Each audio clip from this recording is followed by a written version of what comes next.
Obrigado à compreensão de todos e de todas. Gostaríamos agora de dar início à última mesa redonda do Brazil Forum UK 2017. É um keynote. A mesa já está composta, a gente só está ajustando aqui os microfones.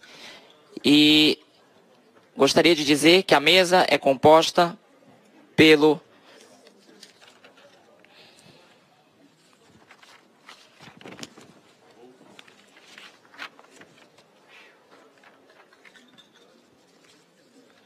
Gostaria de informar a todos que a mesa, que tratará do tema de política, composta por Ciro Gomes, ex-governador do estado de Ceará.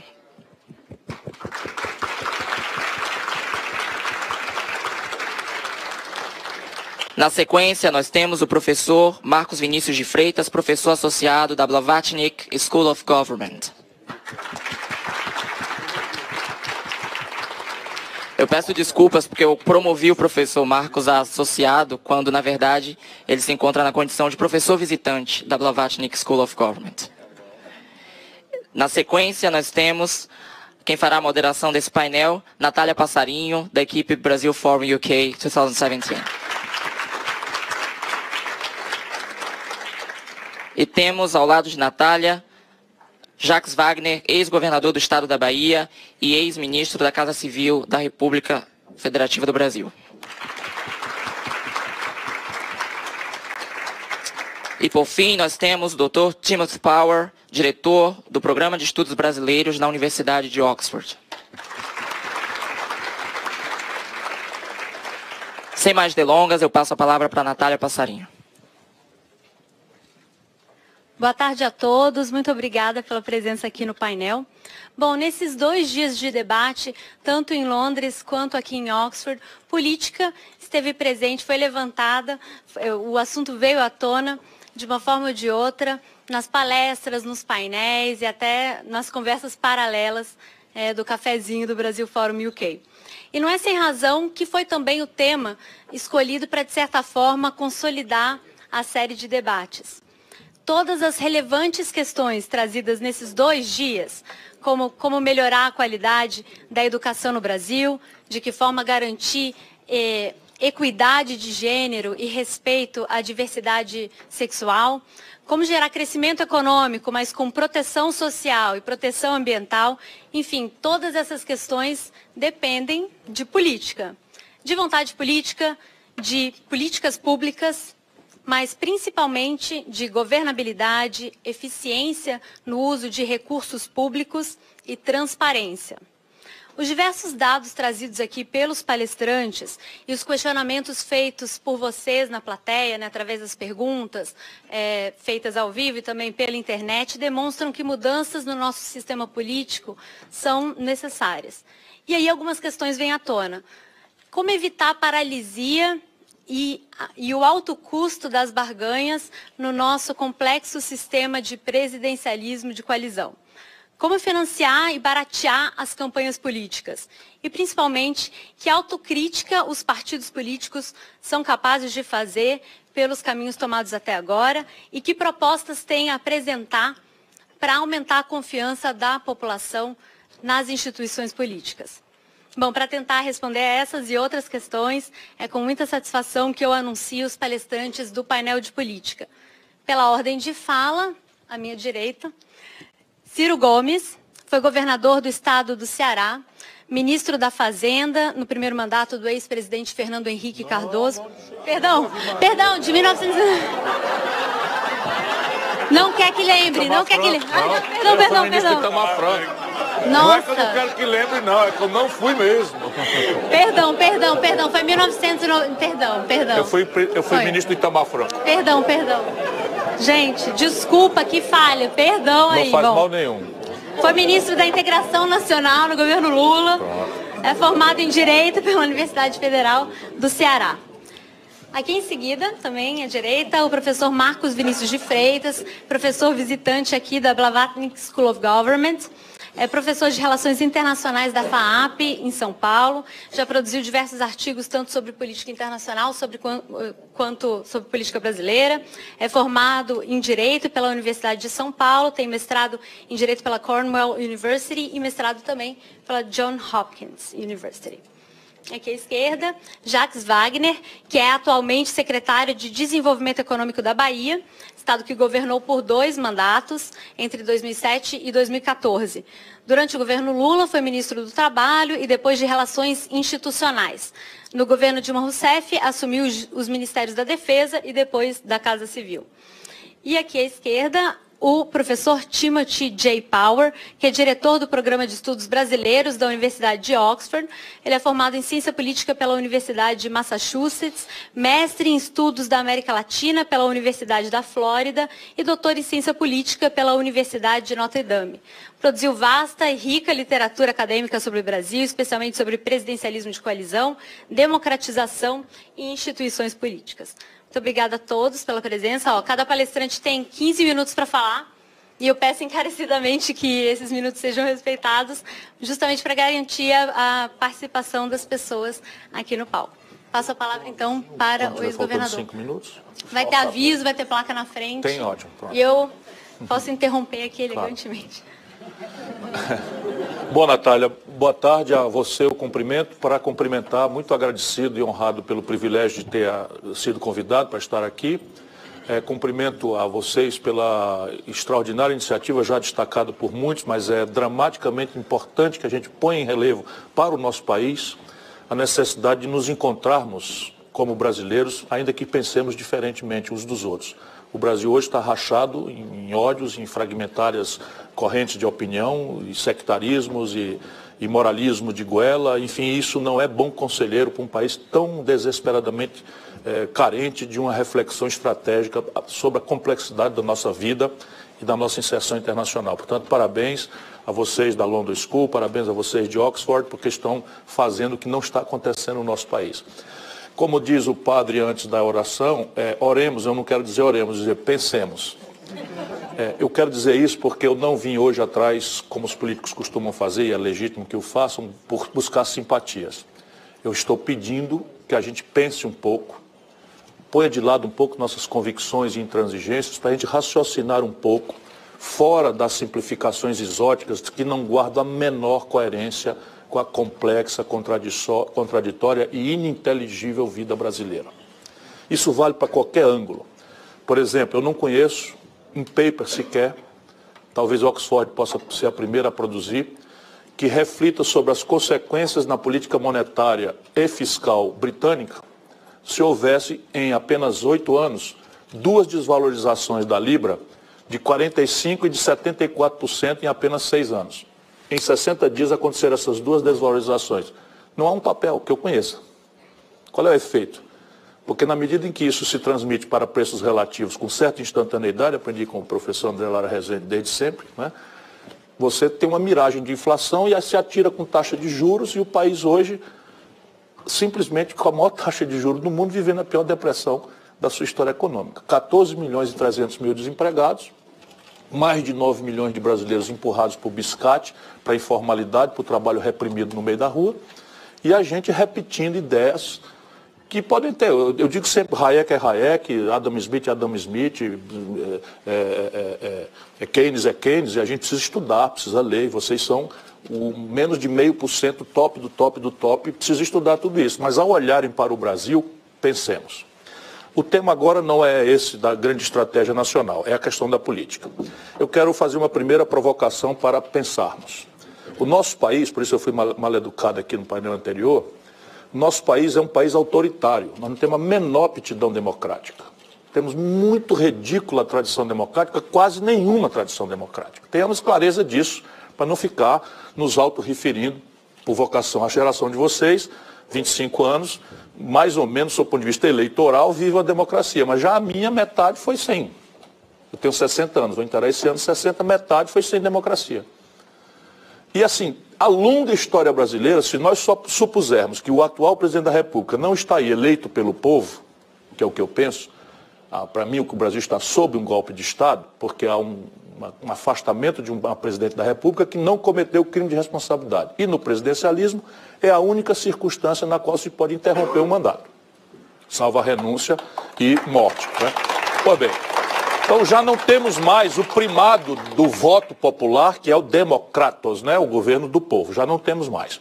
Mas se nós tomarmos esse elemento como verdadeiro, nós temos o mais longo período de vivência democrática brasileira em todos os tempos, 27 aninhos. Antes só tivemos estabilidade lá atrás com Dom Pedro II, que teve aí 42 anos de estabilidade, mas não era propriamente uma democracia. Era um império com poder moderador, exercido muito moderadamente pelo imperador, que era um iluminista, e um período no qual o Brasil teve muita estabilidade e muito progresso humano. Salvo isso, a nossa história, a recente, por exemplo, 30, 32, 35, 37, 46, 64... 68, é tudo uma história de golpe, de violência política e tal. Temos essa primeira clareza para não tributar o nosso povo e as nossas jovens, recém-formadas instituições democráticas com um defeito mais agudo do que elas têm. Mas também para nos libertarmos das ilusões vãs de que alguma engenhoca há no direito internacional comparado, na literatura de ponta, ou na experiência internacional, na prática de qualquer que seja a nação, que há algum conjunto de engenhocas institucionais que vão substituir um cidadão não treinado, não capacitado no ambiente democrático. Um cidadão que, por premissa, não tem informação. Um cidadão que, por premissa, arbitra a política como um exercício de podridão e de privilégio e, diante dela, se vê ou como objeto ou como cliente mal satisfeito. Então, não adianta, não haverá essa institucionalidade. Tenhamos clareza disso.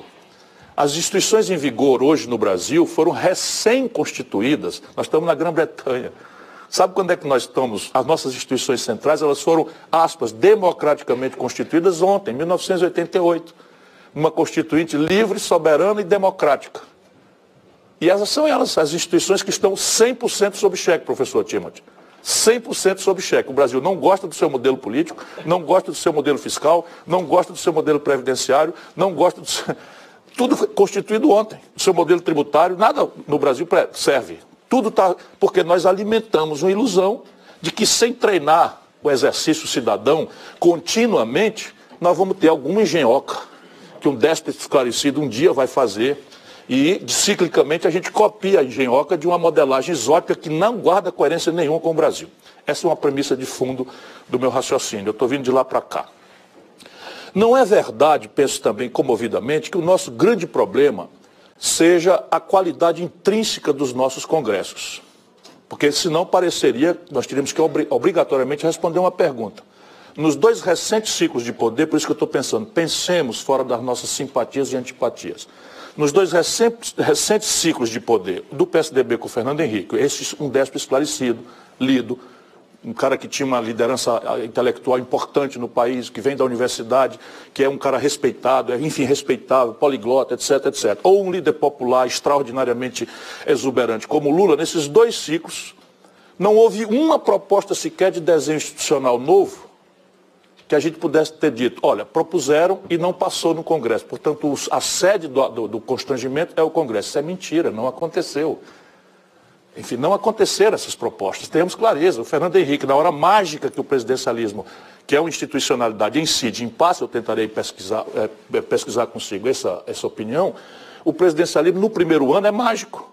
Você praticamente tem um cheque em branco, assim, despolitizado, autoritário, mas cada presidente da República, o Collor tomou posse, absolutamente inorgânico, sem maioria, sem partido, sem deputado, sem senador, sem coisa nenhuma, fez um empréstimo compulsório, que foi chamado de, sequestro da poupança, na verdade a natureza era um empréstimo compulsório, que pela Constituição só pode ser feito por lei complementar, ele fez por medida provisória, o Congresso engoliu, aprovou, o Judiciário repugnou todas as milhões de ações que entraram flagrantemente, as arbitrariedades do Collor eram ilegais e o Judiciário, por conta da onda quase fascista de poder total que o presidente adquire quando se recém-constitui. O Fernando Henrique usou esse momento mágico para tirar da Constituição brasileira a distinção entre empresa nacional de capital nacional e empresa estrangeira colocada no Brasil. Foi só essa a reforma que passou, acho que por unanimidade.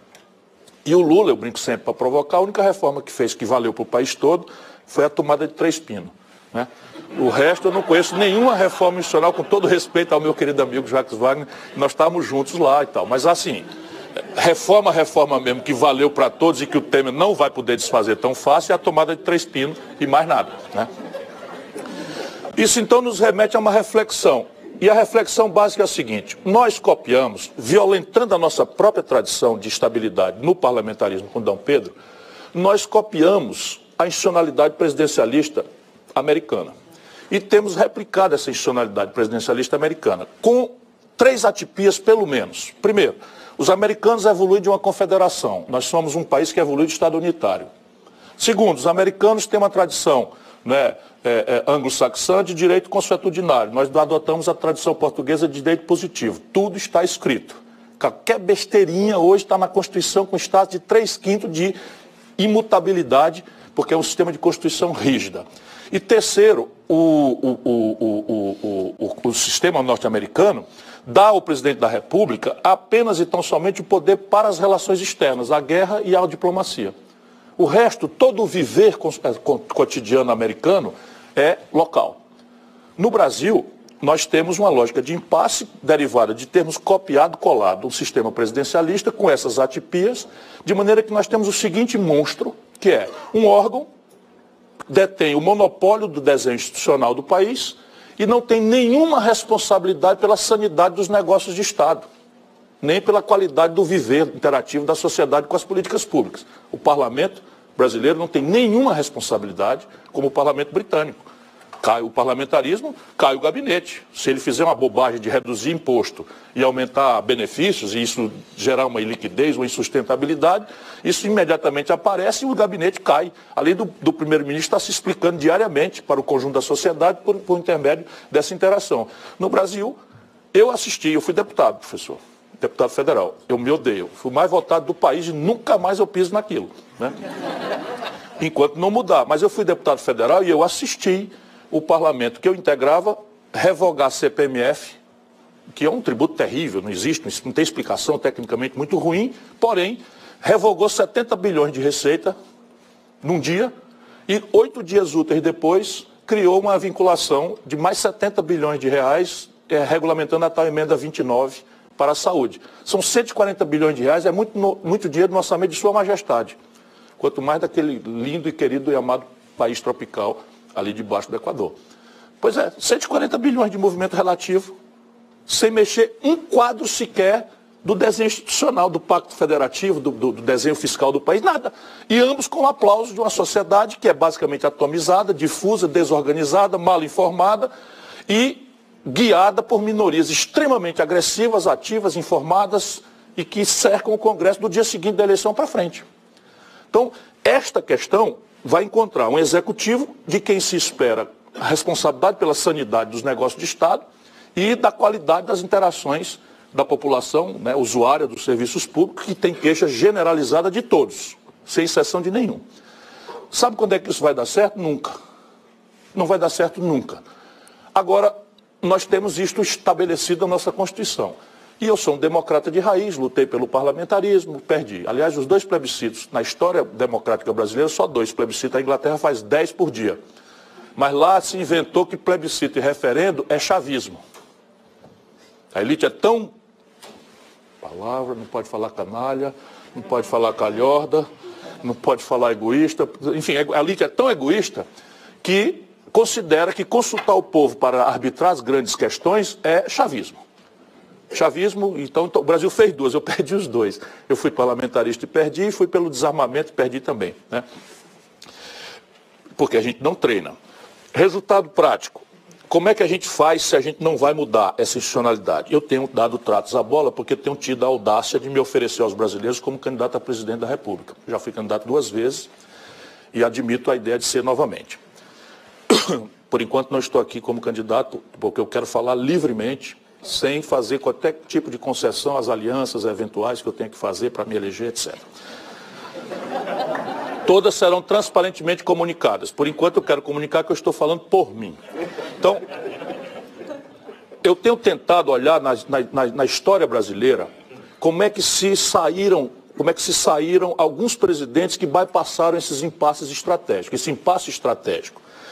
E aí a gente vai cair na seguinte terrível estatística: só 3 presidentes do Brasil terminaram, na história moderna, terminaram os seus mandatos. Fernando Henrique, Juscelino Kubitschek e Lula. Só os três. Eu fui atrás de saber se havia alguma atipia que explicasse como é que eles atravessaram essa coisa. O Juscelino passou o pão que o diabo amassou, 5 anos debaixo de tentativa de golpe, confusão de toda natureza, atentado, enfim, a sua vida, etc, etc, mas atravessou. Como é que ele atravessou? Ele atravessou porque ele tinha, basicamente, 2 coisas que nós vamos encontrar de novo, nos 2 outros vitoriosos. Primeiro, um grande consenso sobre as bases da estratégia que ele estava liderando. Não é uma coisa tão lúcida, não havia uma noção nacional do nacional desenvolvimentismo, de um ciclo de substituição de importação, de modernidade industrial, de protecionismo para que o país nascesse com a fundação de uma dívida externa. Isso não foi tão racionalizado, não. Mas havia uma lógica que o conjunto da sociedade apropriou, que era o Brasil estar se modernizando, saindo da monocultura, assentada no escravismo, no latifúndio, na oligarquia, para uma coisa arejada, moderna, integrada com o mundo, etc, etc, etc. Então eu não sou tão pessimista não, porque a história nos dá esses ciclos. O Brasil saindo do nada com esse consenso, ou pelo menos com esse grande acordo nacional entre quem trabalha e produz, baixo nível crítico, volto a dizer, mas havia um grande acordo. E ele se expressou até na estética nacional. A bossa nova, o cinema novo, nasce o bicampeonato mundial de futebol, que nós ganhamos em 58, 62, enfim. O Brasil acreditava no taco, sabe, a sinuca? A gente acreditava em nós próprios e havia ali um grande impulso. A nascença desse projeto exigiu um suicídio como um ato político, como um manifesto político do Getúlio Vargas. Mas ele conseguiu, né, ao se matar, fazer um manifesto político. A Carta Testamento fala das grandes questões, que são muito delas, boa parte delas contemporâneas, e desenha as resistências de maneira que ele conseguiu satanizar uma oposição que ia ganhar as eleições em 55. E o Juscelino ganha a eleição, enfim, por causa do manifesto do suicídio do Getúlio, que eu chamo de um manifesto político. Bom, na sequência, como é que o Fernando Henrique também faz? Ora, aqui, modernamente, nós precisamos entender, né, e você me avisa, por favor, que eu vou precisar de uns 5 minutinhos para arrematar no tema. Né? Então, só para entender um pouco, eu estou dizendo, pensemos, ninguém precisa ser simpático, não precisa concordar comigo, eu estou só pedindo que processem nas suas especiais cabeças, vocês são a juventude que pode mudar a vida do país, essas mediações o nosso povo precisa desesperadamente, e não precisa ser deste lado ou daquele, pensem, não repliquem baboseiras exóticas que vêm de manuais que não consultam a nossa condição real de vida, nosso modelo nacional, porque é Macunaíma, é completamente único. Tem vários casos, por exemplo, aqui em Londres você pode entrar numa loja e comprar alguma coisa em 5 vezes sem juros no cartão, ele não sabe nem o que é. Pegar um cartão de crédito e dizer o seguinte, eu quero em 5 vezes. Aí você tem uma política monetária com a capacidade instalada ociosa de 34%, dizendo que tem um hiato de produto no país e que a gente precisa atacar a demanda agregada via juro alto. E aí tem um problema fiscal absoluto, porque a receita pública está despencando e a despesa com a carregação, sabe quanto é que vai dar esse ano de déficit primário? Esse ano, 150 bilhões de reais. Por baixo. E a dívida como proporção do PIB, com toda essa maluquice que se fez de violência contra o país, vai para 85%, 90% ano que vem. Simples assim, não há nada o que faça, porque a gente está interditado repetindo baboseira, que não consulta, volto a dizer, e não estou falando dos valores. Sanidade fiscal é bom e eu gosto. Né? Equilíbrio atuarial das bases de sustentação da Previdência é bom e eu gosto. Eu sou ex-governador do Ceará, ex-ministro da Fazenda, ex-prefeito da 5ª capital brasileira, não tenho um dia de déficit na minha vida. Porém, não é assim que se produz superávit, não é assim que se produz sanidade fiscal. Bom, voltando.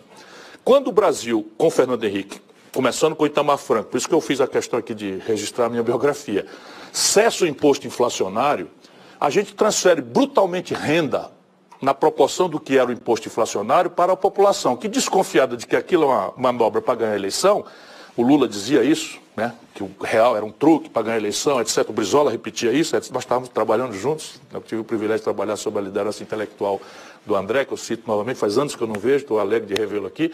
Pois bem, houve um ciclo de consumo felicitante que permitiu que jogasse fora uma oportunidade de ouro de desenhar uma nova institucionalidade para o país, um novo projeto nacional, e trocou-se por um microprojeto de poder. Só que encerrado esse ciclo, o país quebrou.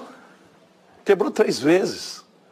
Brincando de importar, brincando de taxa de câmbio exoticamente estimulante de consumismo, que fica mais barato você sair de São Paulo para Miami do que ir para Fortaleza, quando todo mundo sabe que Fortaleza é muito melhor do que Miami. Disparado. Fala a verdade, você não acha, não? E aí com o Lula também acontece. Por que acontece? Porque tem um ciclo de consumo felicitante, também sustentável, um pouco mais longevo do que o do Fernando Henrique, um pouco mais consistente na projeção, mas um ciclo claramente sustentado num boom de commodities inviáveis de se manter no tempo, se a gente olhar, consultar historicamente isso. Eu estava trabalhando na CSN quando aconteceu o golpe, pedi demissão para ir para a luta. Nós estamos vendendo uma tonelada de minério de ferro em 2013, quando a Dilma se preparou para a reeleição, professor, por $190 a tonelada de minério de ferro. Estamos vendendo um barril de petróleo, quando desenhamos a lei de partilha, com a presença de conteúdo nacional, estamos jogando tudo isso fora. Nós estamos vendendo um barril de petróleo a $110. Quando a Dilma caiu, a tonelada de minério de ferro estava a 38. O barril de petróleo estava a 30. E ao invés da gente pedagogizar isso para o povo, botar o povo na jogada, explicar que nós estamos com a situação de que mudou estrategicamente o cenário, etc, etc, fomos para a marketagem, para a mistificação, para a renúncia fiscal sem fundamento. 84 bilhões foi a renúncia fiscal em 2014. 84 bilhões dá para fazer 3 refinarias de petróleo. Para vocês terem uma ideia da questão alocacional, do conflito alocacional que nós estamos vivendo no Brasil, né? Pois bem, o Lula prosperou porque esse ciclo de felicitante de consumo, igual ao do Fernando Henrique, sustentou esse projeto. E quebramos de novo. O filme é igual. Em 1999, janeiro, houve uma desvalorização do real de 40 e poucos %, e o Armínio Fraga foi chamado a salvar a pátria, né? O pobre do Chico Lopes foi desorientado lá com a tal banda diagonal endógena. Não sei se vocês são tudo muito jovens, né? Um negócio de maluco. A gente ri porque é inacreditável o que se faz com o país. E o Armínio Fraga entrou às pressas ali de madrugada e resolveu inventar nova ciência intocável, pedra da lei. Sabe as pedras do Moisés? É o Brasil.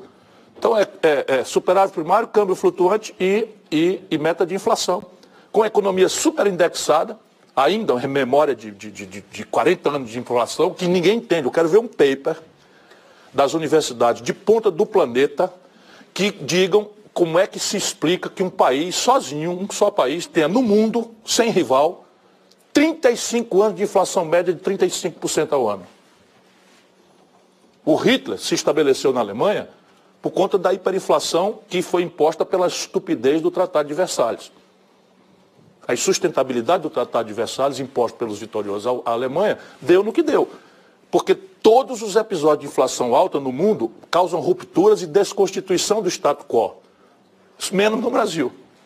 Por quê? Porque no Brasil, a inflação, ao contrário dos manuais, não é uma doença da moeda. É uma negociata. É um tributo. Quer explicação? Prática. Eu fui governador. Por lei, determinei que as contas do Ceará tivessem depósito numa conta única, hospedada em banco público. Taxa média de inflação no meu período, 22%. Eu consegui 100% da CDI, que era o maior cliente do banco. Minha receita era indexada diariamente, todos os saldos caíam numa conta única, que era uma cervical de várias costelas, e a minha receita era indexada diariamente nessa taxa absurda. Chamei os funcionários, que é a minha principal despesa, fiz um acordo de reajuste trimestral. Repondo 100% da inflação para começar a conversa. Eu virei o herói dos funcionários públicos. Agora a pergunta é, que dia eu quereria, pragmaticamente, que a inflação acabasse? Isso era a história dos bancos, dos supermercados, de todo mundo brasileiro. Agora me dê um paper. Como é que foi isso na Singapura, como é que é isso na Inglaterra, como é que é isso nos Estados Unidos, na França, em qualquer lugar serve. Para eu poder largar de dizer bobagem e estudar um pouco, né, a experiência internacional comparada. Só o Brasil tem essa história.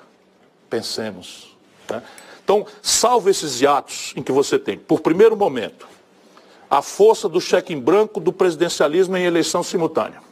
Segundo, ciclos felicitantes de consumo que parecem ser o desenho pouco crítico de um projeto de que o Brasil agora vai. Então, assim, eu me lembro, no Real, eu fiz um choque de abertura que ninguém fez, foi a última vez. Mas o Brasil tem o que perder, meu compatriota. O Brasil não é o Chile. O Brasil não é a Argentina. O Brasil tem a 15ª economia industrial do mundo. Está se desindustrializando aceleradamente. Voltou à plataforma de indústria que éramos em 1910. Mas se o Brasil, a pretexto de integração comercial, desconsidera as assimetrias competitivas que não permitem ilusão. O empreendedor global, ele se apresenta com 3 características que extensamente não estão presentes para o empreendedor nacional brasileiro. Primeiro, financiamento dramaticamente barato e a custo, e a forma, e a propósito. Venture capital, nós temos que falar em inglês porque não existe o correspondente em português. Quanto mais uma linha de venture capital, ou seja, se o Steve Jobs nascesse no Brasil com a ideia genial, era um vendedor de picolé na praia de Ipanema. Não tinha oportunidade de fazer. Assim também o outro lá, como é o nome do outro, o Bill Gates, a mesma coisa. E esse estava vendendo pastel, porque não existe venture capital. Segundo, escala. O empreendedor global tende a se apresentar para a competição e a China vai ensinar uma lição muito dolorida ao Brasil. Desculpa, eu vou pedir para encerrar. Já mas você não me prometeu 5 minutos? Eu encerro em 2, tá? Eu não vi onde é que estava hoje. Hein? Mas eu só queria ser avisado com 2, não queria extrapolar o tempo. Tá bom, mas pode continuar então. Não, eu vou terminar. São 7 minutos? E o terceiro... Ah, não, já eu termino agora. Bastante, eu termino agora. favor. E o terceiro é sofisticação tecnológica de ponta. A companheira advogada que estava conversando aqui agora fala que o Brasil precisa se integrar mais. Eu também acho. Sabe quanto é a conta de royalty hoje? 12 bilhões de dólares. E essa é a grande questão do Brasil. Então o tema qual é? Como é que a gente tira esse Congresso desse impasse? É a pulverização de partidos? Eu não acho sadio que tenha, mas 27 anos de democracia apenas, a França agora, a velha França, de quem não se pode suspeitar nada, apresentou 12 candidatos a presidente da República, nenhum deles pelos partidos tradicionais. Movimento não sei de quê do Mélenchon, movimento não sei de quê do Macron, movimento não sei de quê do outro lá e da outra lá e da Le Pen e tal. E aí nós vamos ficar nos punindo por quê? Não há essa engenhoca para ser copiada, o que não quer dizer que a gente não tenha que fazer algumas coisas aí. A prevalência da corrupção no atual Congresso não deve nos tirar a natureza, né, da compreensão estratégica do momento. Até porque a denúncia moral não é o problema brasileiro, sendo gravíssimo, mas não é o problema brasileiro. Obrigada. Já vou passar...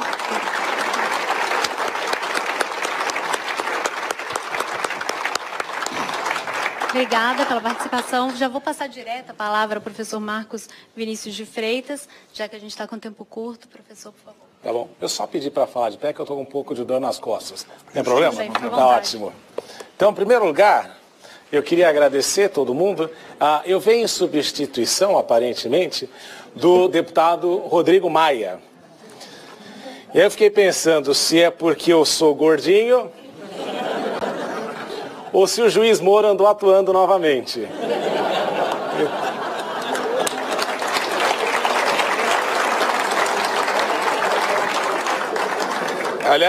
Aliás, uma das coisas que a gente sabe é que quando tem painel com político, a gente tem algumas dúvidas se vão aparecer.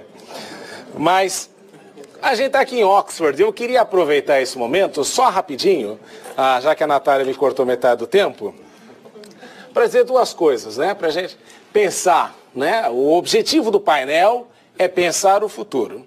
Então eu queria falar 2 coisas. Aqui pertinho dessa escola tem uma igreja medieval. Tem 1000 anos a igreja. O teto é de madeira, o chão é de madeira. E toda vez que eu ia lá, eu pensava na quantidade de pessoas que passaram ali, se casaram, viveram. Inclusive tem um cemitério ali em frente, em onde muitos se enterraram. Instituição fica, as pessoas passam.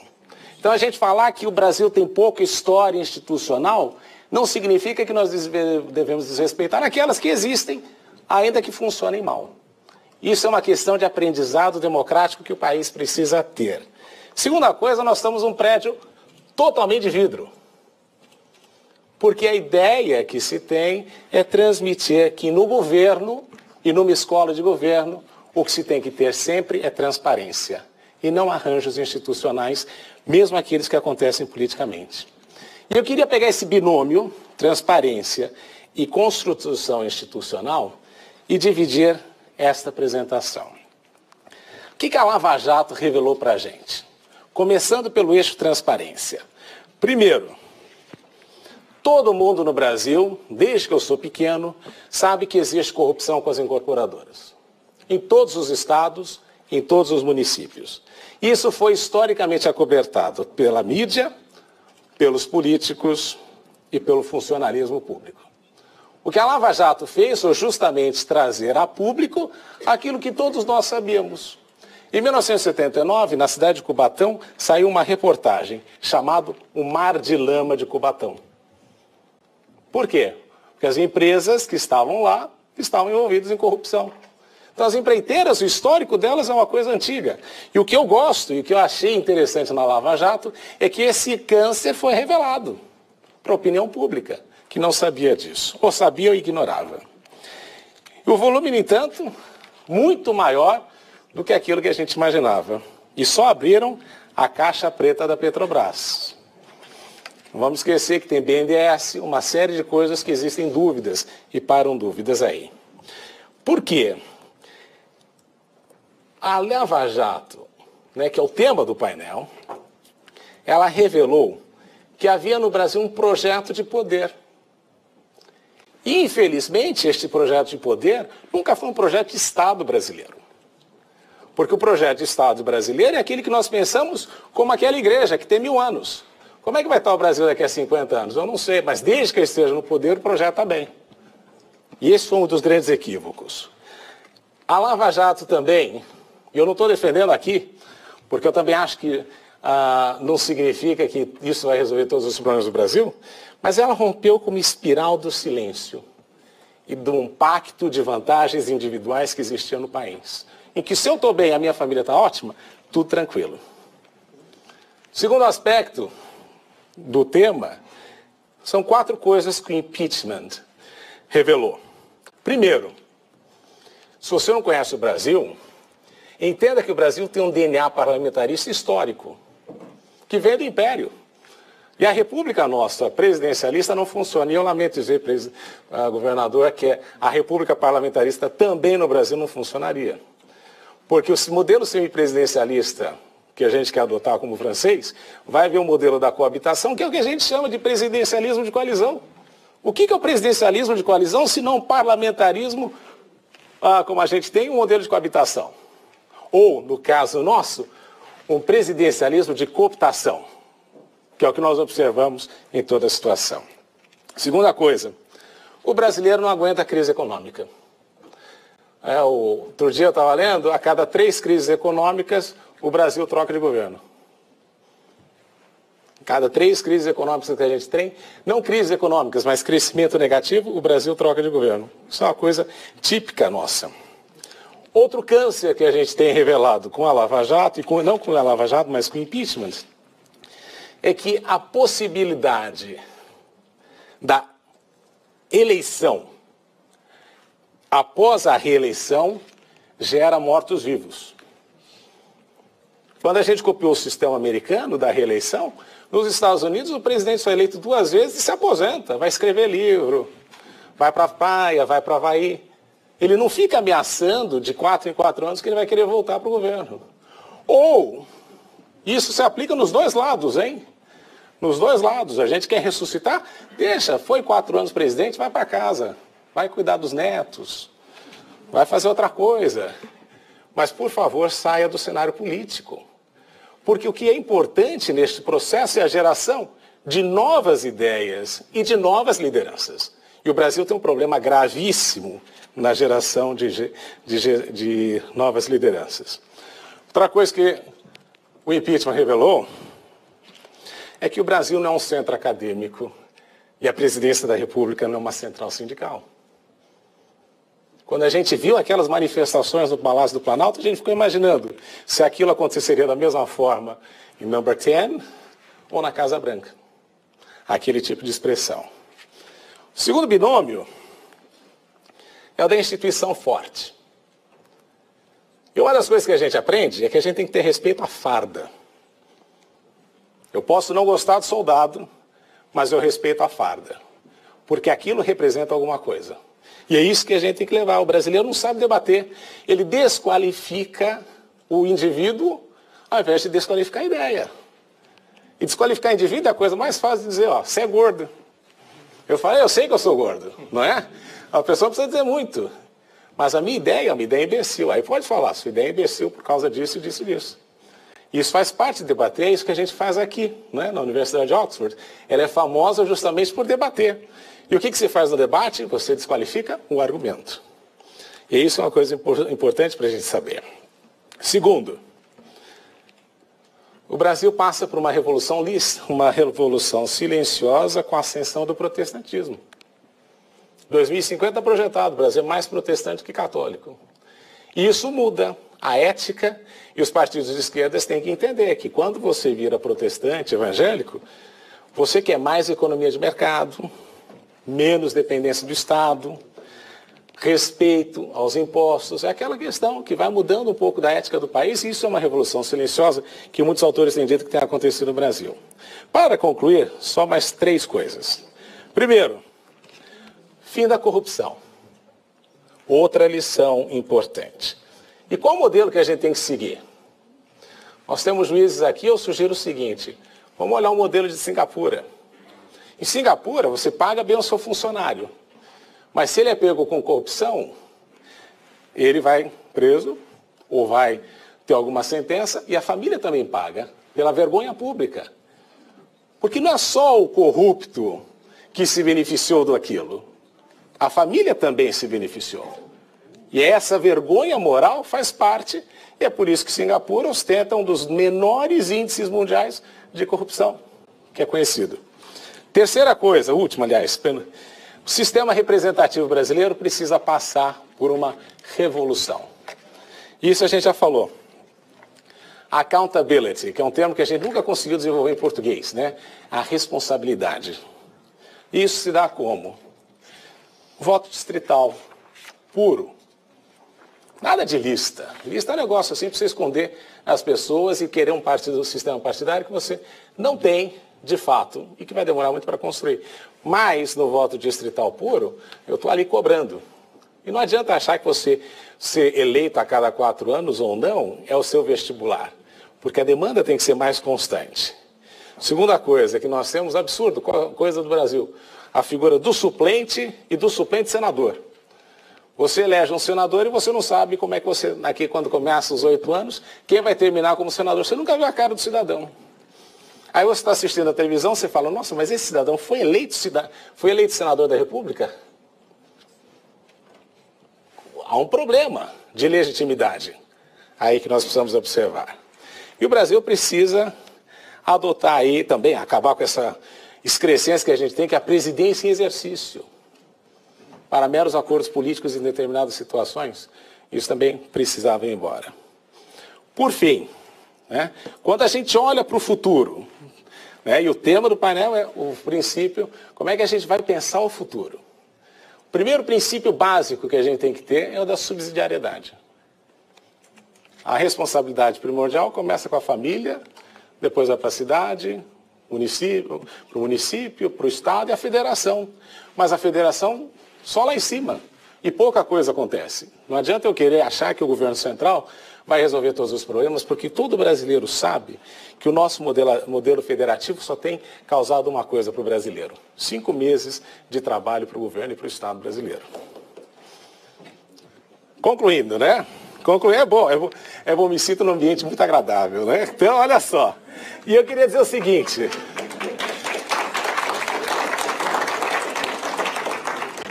O governador Ciro Gomes teria o meu voto se, vírgula, e somente se ele fizesse como todo bom político tem que fazer. Fazer com que o brasileiro sonhe com um país melhor. E hoje em dia existe uma onda de pessimismo generalizada no país, que se reflete nas nossas relações exteriores, que se reflete na forma como nós nos vemos no mundo. Se o governador fizer com que o brasileiro sonhe novamente, que o Brasil é um país de plena capacidade, pleno potencial, que o Brasil, os seus melhores dias estão adiante, não atrás, e que a economia é uma parte desse sonho, e não todo esse sonho, e que a gente tem que ter orgulho de ser brasileiro, aí, governador, o senhor teria o meu voto. Tá bom? Muito obrigado.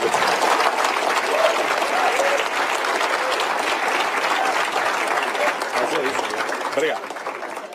Muito obrigada pela participação, professor Marcos de Freitas, Vinícius de Freitas. Trouxe ideias bem diferentes, divergentes das apresentadas pelo governador Ciro Gomes. No contexto da reforma política, defendeu o voto distrital puro, acabar com a figura do suplente. Muito obrigada pela contribuição. Agora vamos passar a palavra para o Jacques Wagner. Bom, eu não estou com dor de coluna, mas vou lhe copiar, prefiro falar em pé do que sentado. Bom, boa tarde a todos. Eu queria agradecer o convite, parabenizar a iniciativa do Fórum, cumprimentar os colegas dessa mesa de debate, cumprimentar todos vocês. Bom, começar dizendo que eu acho que eu queria dividir em 3 áreas o que eu quero falar, porque eu acho que a gente fala em geral de sistema político e mistura com democracia. A pergunta que foi colocada pelo painel, o futuro da democracia no Brasil. Eu diria que o futuro da democracia no mundo, ele eventualmente está ameaçado, porque na medida em que a democracia, os sistemas de governo não conseguem prover e dar a prosperidade prometida, por exemplo, há 30 anos na questão da globalização, inevitavelmente as pessoas que sonham com essa prosperidade, como você acabou de falar, sonhar com um mundo melhor, evidentemente começam a desconhecer. É por isso que toda pesquisa que se faz, as pessoas muitas vezes estão pouco preocupadas com a democracia e estão mais preocupadas com o seu dia a dia, como é que eu estarei amanhã. Então é importante que a gente tenha a noção que não existe democracia formal institucional se a democracia social, se o ascenso, se a prosperidade não acontecer. Eu acho que ela estará sempre ameaçada. Eu tive o prazer de dirigir o Conselho de Desenvolvimento Econômico e Social para o ex-presidente Lula, e nós éramos 90 membros do Conselho, que iria desde o Movimento Sem Terra até a presidência da FEBRABAN. E nós encomendamos uma coisa chamada Agenda Nacional do Desenvolvimento. Ficamos 1 ano e 3 meses discutindo em várias cidades, com várias consultorias, entre os 90 membros, e ao final se perguntava qual é o maior obstáculo para o desenvolvimento brasileiro. E por incrível que pareça, por consenso de 90 membros que vivem realidades bem diferentes, se entendeu que a desigualdade brasileira é o maior obstáculo ao desenvolvimento. A desigualdade regional e a desigualdade entre pessoas. Nós temos uma discrepância social, por isso que às vezes fico um pouco abismado quando se citam exemplos aqui da Europa, porque nós vivemos uma realidade absolutamente diferente dessa. Então é muito difícil você falar da taxa de imposto, de uma série de outras coisas, quando você vive um Estado, como o Estado europeu, que agora também passa por problemas maiores, e nós vivemos discrepâncias que vão desde da absoluta miséria que a gente vivia, nós no mapa da fome, as pessoas sem acesso à educação, sem acesso à saúde. Então, não dá para comparar esses 2 mundos, e nem dá para pegar o modelito daqui para tentar importar para lá, porque as pessoas respiram outros ares e vivam outros ares. Então eu acho que a democracia no mundo está realmente ameaçada, exatamente porque nós não conseguimos globalizar a prosperidade. Nós globalizamos mercados, mas não globalizamos prosperidade. Ao contrário, nós estamos vendo a miséria continuando a existir na África, em outros países, na América do Sul, e portanto essa é uma ameaça.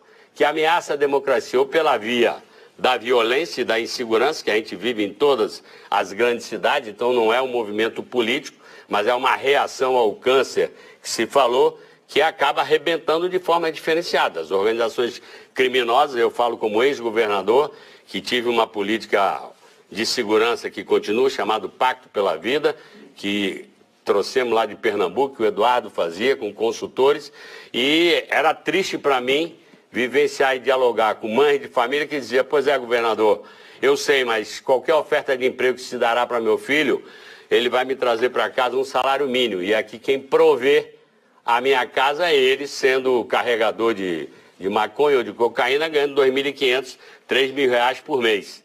Recentemente, numa reunião desse mesmo Pacto pela Vida, na cidade de Vitória da Conquista, a 3ª maior do meu estado, uma promotora disse ao governador atual, eu vou abandonar isso aqui porque não aguento mais o que eu estou vendo. E o que ela tinha visto? Uma jovem, uma menina de 12 anos de idade, que já era intermediária no negócio do tráfico. E ela, evidentemente, como mãe, como mulher, como agente pública, procurou essa jovem e disse, olha, vamos lhe reencaminhar, etc, etc. Ele disse, me esqueça, doutora, não se preocupe comigo. A senhora vai me oferecer um emprego de quanto? Eu no tráfico ganho 5.500, 6.000 reais por mês. Essa é uma realidade que se impõe, porque o tráfico virou um grande negócio e não apenas a reação daqueles que estão desempregados. Então, eu acho que há realmente uma ameaça à democracia. O fundamentalismo está aí, as reações que estão aí. Quer dizer, democracia é o quê? É pluralidade de ideias, como a gente tem aqui, diversidade de ideias, e a capacidade da gente dialogar sem ira e sem raiva, que infelizmente foi introduzida na nossa sociedade nos últimos 2, 3, 4 anos, que eu fico abismado. Como democrata realmente atávico, convicto da democracia, eu fico perplexo como a gente quer transformar a política em torcida organizada de futebol. Quer dizer, quem pensa diferente de mim, eu vou bater, eu vou acabar e... Bom, desse jeito nós não vamos chegar a nada. Nós precisamos apresentar cada qual suas ideias e todas elas são meritórias, independente de eu discordar. Por isso que eu detesto o dono da verdade, que é antidemocrático por essência. Todos aqueles que acham que pensam e têm um modelo definitivo para tudo, não querem se submeter ao debate. Eu digo sempre que é muito diferente ser radical, que eu acho nobre, que é ter raiz no seu pensamento, do que ser sectário, que todo sectário em geral é raso de pensamento.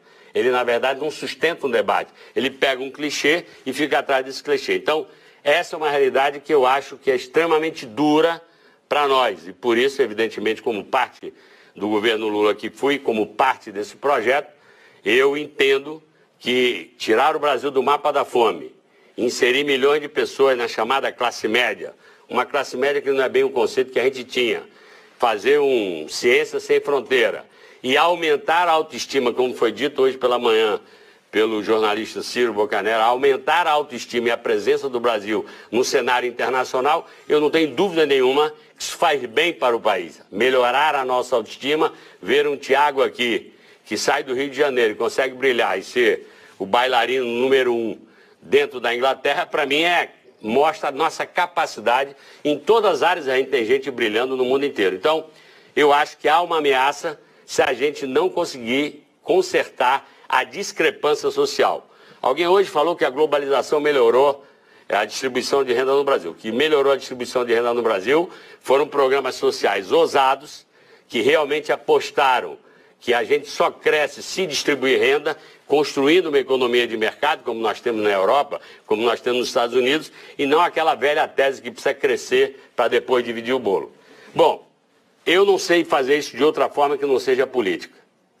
Eu entendo que a política é a mais nobre das missões e é a mais venal das profissões, porque a política não deveria ser uma profissão. Se entrega à política quem entende que quer construir um bem comum da sua sociedade. Então, acho que a política é nobre demais e nós precisamos, sem querer chegar num modelo perfeito, e aí eu vou tocar no problema da pergunta aqui, qual é o futuro dos partidos políticos que nós temos, queria colocar primeiro o seguinte: eu, Ciro, acho preocupante, apesar de respeitar seu ponto de vista, nós hoje no Brasil só temos menos partidos do que o Haiti. Nós só temos menos partidos políticos que o Haiti. E é provável que a gente ultrapasse, porque tem 50 na fila. O sistema é tão anacrônico que a Marina Silva, que saiu de uma eleição de 2010 com 20 milhões de votos, não conseguiu vencer a burocracia e ter um partido próprio para poder se candidatar em 2014, teve que aceitar serviço do Eduardo, que é uma coisa nobre, tem um profundo carinho e respeito pela memória de Eduardo, mas é uma loucura. Enquanto isso, nós temos dezenas de partidos que não dizem para o que veio, não representam nenhum projeto político para o país, são literalmente um negócio. Os partidos viraram um negócio com um anacronismo que se chama coligação proporcional. Não precisa muita coisa, eu não estou falando de reforma política 100 pontos. Primeiro ponto, o fim da coligação proporcional. Cada um terá assento no parlamento pelo número de votos, ou seja, de representatividade que ele tem perante a sociedade. A coligação proporcional é a mãe desses partidos que não dizem nada. Por quê? O cidadão cria o partido, eu vou ser candidato a governador, não fiz diferente. Por isso que eu acho bom que o Ciro, que eu espero que seja candidato realmente à presidência da República, eu não posso ainda lhe prometer meu voto, que eu não sei quem é os candidatos, mas quem sabe eu posso até lhe apoiar. Depender dos candidatos... Não, eu estou... Timothy, eu tô até... We'll change the law. Não, até porque eu acho que você não sustenta uma coligação de partidos se você entende que eternamente tem que sair do seu partido quem vai puxar a fila, que é o candidato principal. Então eu acho que o meu partido teria cumprido, se não fosse o golpe parlamentar do impeachment, porque independente de fazer juízo de valor sobre o governo da presidenta Dilma, seria mais nobre que a oposição tivesse votado uma emenda constitucional do recall, era mais sobre a mesa do que a forma que fizeram. Seria igualmente, na minha opinião, um golpe, porque ela não foi eleita com o instituto do recall, mas era mais nobre se votasse um recall, e eles tinham tempo para fazer essa emenda, e que a gente chamasse, como você disse, o povo para dizer, ela continua ou sai? E se o povo dissesse ela sai, era possível que dissesse, pela popularidade que ela estava, se chamava uma nova eleição para resolver. Até porque eu acho que vice-presidente, vice-governador e vice-prefeito só serve para tramar. Nós temos que terminar com a figura de vice. O mundo moderno, com as comunicações que a gente tem, com a rapidez que você chega de avião, não tem o menor sentido ter vice, gente. Não é no tempo que você levava talvez um mês para voltar ao seu país. Eu faço reunião com qualquer secretariado, na China eu posso me reunir com o meu secretariado ou com quem for, posso pegar um avião em 24. Para que vice? Gasto de dinheiro, fórum de intriga e fórum de construção de golpe. Então, na minha opinião, não precisava ter vice, e eu concordo com o que você falou, não sei por que presidência em exercício, o cidadão não morreu, o cidadão está lá no exterior, continua presidente. Pontualmente você tem dois presidentes, o que está viajando e o que está em exercício. É uma maluquice isso aí. Então eu acho que primeiro tinha que acabar com a coligação proporcional, e eu garanto que no dia que acabar com a coligação proporcional, na próxima eleição, nós vamos cair de 30 partidos para 8, 9 ou 10. Vamos talvez sacrificar alguns partidos pequenos, que são partidos de propostas e de ideias, mas nós não podemos, na verdade, contaminar a democracia com esse instituto. Segundo, o fim do comércio do tempo de televisão. Não é muito difícil. O próprio TSE, na minha opinião, por interpretação da norma, poderia constituir isso. A lei diz, o tempo de televisão é proporcional ao número de deputados federais eleitos, vírgula, se o partido apresentar candidato. O legislador não falou de tempo de televisão para virar um comércio. Todo mundo sabe que o cidadão tem 30 segundos de televisão, vai me dar quanto pelos 30 segundos de televisão? Eu quero que sustente minha campanha, eu quero coligação proporcional e eu quero saber o que eu vou ter. Duas coisas. A terceira, diminuição do custo de campanha. Alguém falou aqui, eu não me lembro quem, e eu acho que não tem mais por que ter o programa continuado de televisão. Aquele programa que é a origem dos custos exacerbados de campanha. Eu acho que você pode ficar nos anúncios e nos debates. Para que aquela cinematografia de programa de 10 minutos, de 8 minutos, que enche as burras dos marqueteiros e acabam sendo a base e o começo dessa relação promíscua entre o público e o privado? Então não precisa 100 coisas. Eu estou falando de 3. Eu faria mais uma, que seria a coincidência de todas as eleições, que ficava mais barato para o país. A eleição de vereador a presidente da República, para mim com 5 ou 6 anos e sem reeleição. Eu fui candidato à reeleição e conduzi a eleição do meu sucessor. É totalmente diferente. Conduzir a eleição de um sucessor é uma coisa. Quando é você conduzindo a sua própria reeleição, sentado no governo, é horrível. E de 4 em 4 anos, o que acontece hoje? Se acaba a eleição presidencial, já está pensando na eleição de prefeito. Não se governa o país desse jeito. Então nós precisamos ter coincidência de eleições, na minha opinião, sem reeleição, apesar de que eu não acho que esse é o mal maior, e 5 anos de mandato. A gente limpava e dava tempo das pessoas respirarem, dava tempo das pessoas efetivamente governarem, sem se preocupar, por exemplo, com a sua própria reeleição. Então, eu acho, falando do sistema político, se alguém quiser perguntar qual é a crítica que você faz ao seu próprio partido, a autocrítica que eu faço, e eu não trabalho com o conceito de culpa, é muito mais com o conceito de responsabilidade, é o fato da gente não ter feito em 2003 e 2004 a mãe de todas as reformas, que é a reforma política.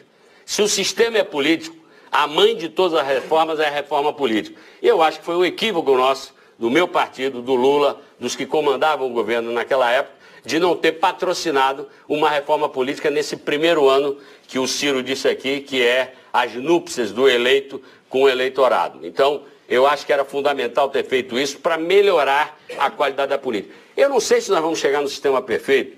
Me perdoe só falar sobre voto distrital misto. Não, puro, dele é puro. Não, que seja puro. Eu me lembro que quando eu era deputado, eu fui para a Alemanha porque eu defendia e defendo o voto em lista. Quando eu cheguei lá, fui conversar com vários interlocutores da política e disse, rapaz, nós aqui estamos ao contrário. Tem tanto tempo que a gente faz voto em lista que agora a gente quer votar nas pessoas.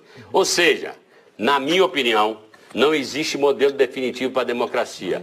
Tudo nasce, cresce, amadurece e daqui a pouco apodrece. E, portanto, a gente tem que mudar o sistema para a gente poder oxigenar. A ideia de que o voto distrital, por ser circunscrito a um local, significa que a cobrança será maior, me perdoe, eu não quero citar os estados, mas significa que estados pequenos, que nós temos vários na nação, onde com 30 mil votos, com 200 mil votos, você elege alguém, seria uma capacidade maior de fiscalização. Então, senão os governadores todos seriam excelentes, que eles são eleitos por voto majoritário, ou os senadores. Então, eu acho até admissível, porque eu acho que essa alternância do voto proporcional para o distrital misto, eu acho que oxigena algo que, na minha opinião, já está caduco. O sistema brasileiro eleitoral está absolutamente caduco. E, por fim, eu não poderia deixar de falar, eu acho que hoje, eu tenho muito medo disso, eu espero que a gente não caminhe, porque de vez em quando eu ouço alguém falar de novo do governo dos sábios, ou seja, daqueles que têm a verdade construída nos seus merecidos estudos.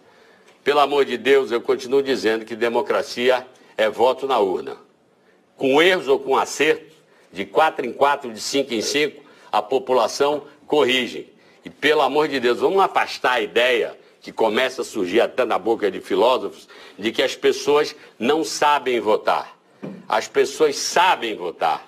As pessoas sabem escolher. A gente pode não gostar da sua própria escolha, porque tem que ser governo alguém que responda às necessidades. Não pode ser com mentira. Por isso que, em geral, quem mente muito na eleição, em geral é candidato de um mandato só. Logo depois não vai. Eu fui governador 2, tenho orgulho de dizer que elegi o sucessor num sistema que era absolutamente fechado, que era o sistema político da Bahia. Então, eu vou encerrar só dizendo isso. Eu, primeiro, parabenizando vocês, dizendo que nós temos que respeitar o contraditório, porque a diversidade é a alma da democracia, e eu acho que a gente vai construindo consensos sucessivos. Eu, pessoalmente, acho que nós, só para encerrar realmente, desde a CPI dos anões do orçamento, passando pelo mensalão, passando agora pela Lava Jato, há um processo de explicitação da relação promíscua do público e o privado. Só que na década de 90 foi a CPI dos anões. Na década de 2000 foi o mensalão. Na década agora de 2010 é a Lava Jato. Ou seja, nós estamos, por enquanto, cuidando da febre. Não estamos cuidando da causa da doença. E a causa da doença é exatamente ter um sistema político obsoleto que acaba propiciando isso tudo que a gente está vendo aí. Muito obrigado.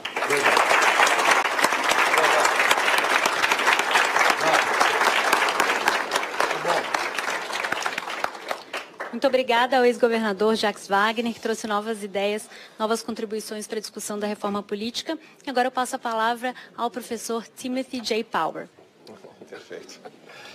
Boa tarde a todos e a todas. Eu queria agradecer os organizadores por esse evento maravilhoso. Eu participei também da primeira edição, mas acho que a segunda edição é melhor ainda, supera todas as nossas expectativas, porque ela inclui novas vozes também neste ano, além das análises soberbas da conjuntura política e econômica. Também incluímos hoje vozes da área cultural e das minorias, pessoas que nos falaram eloquentemente de suas lutas pessoais e coletivas. E espero que na terceira edição nós possamos ainda ampliar o espaço para o Brasil Forum UK. Muito obrigado aos organizadores. Bom, eu quero falar, eu acho que o ministro Jacques Wagner falou grande parte do que eu quero falar, que é sobre a reforma política, né? Quando a gente fala em reforma política, essas duas palavras são interpretadas de modo diferente pelas pessoas. Para as pessoas na rua, às vezes reforma política é interpretada como varrida, como lixar os políticos, na expressão argentina que se vayan todos. É mais ou menos isso, né? Essa aqui, né? Essa ideia da reforma política. Para os nerds da ciência política como eu, tem muito a ver com arranjos institucionais, coeficiente eleitoral, coligações, essas coisas. Mas para o político profissional, reforma política quer dizer regulamentação do ambiente de trabalho. Regulamentação da ambição política. O político pode carecer de muitas coisas, mas não carece de ambição, né? E como o embaixador Collicott nos disse antes, é difícil, como a gente fala nos Estados Unidos, turkeys don't vote for Thanksgiving. Okay? Então, em 30 anos de debate, eu vou rapidamente, eu sei que a Natália, que é minha orientada, não vai me cortar, porque ela ainda tem que entregar.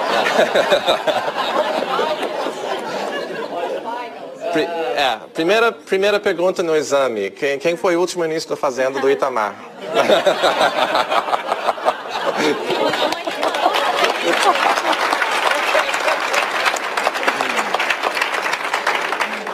O orientador fazer isso, puxa vida, não dá. Tô brincando. Nós tivemos um debate sobre instituições na Constituinte, teve o plebiscito, na verdade foram 2 plebiscitos, porque também apareceu a monarquia na cédula. Congresso Revisor fracassado, foram apresentados 30 mil elementos constitucionais, foram aprovados 6. A única que importou realmente foi a redução do mandato para 4 anos, que fica até hoje, né? Lei dos partidos políticos, que instituiu uma cláusula de barreira que foi postergada 2 vezes e depois derrubada pelo STF em 2006.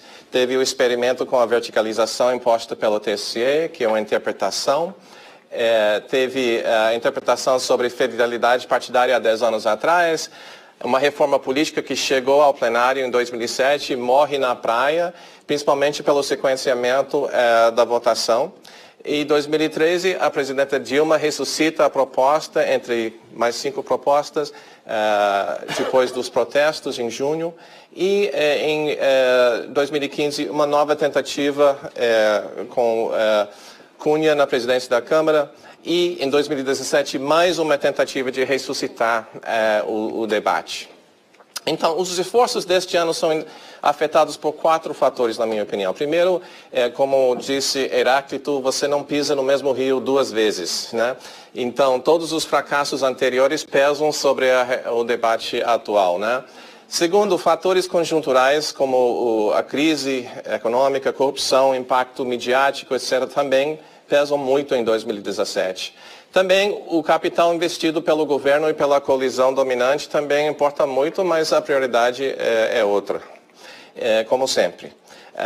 E, por fim, as preferências individuais dos políticos profissionais também importam, e com isso eu quero apresentar alguns dados de um projeto de pesquisa do qual eu sou principal dancer desde 1990, que é a pesquisa legislativa brasileira, né? É um questionário que a gente aplica em todas as legislaturas. O deputado Jacques Wagner respondeu em 93 e 97, o deputado Ciro em 2009, e o questionário não preenchido do deputado Patrus se encontra no gabinete 720 do anexo 4. E esses dados são publicados, arquivados publicamente no seguinte site. Eu estou contando com a ajuda de uma jornalista que conhece o Congresso como poucas, que é Natália Passarinho, né, este ano.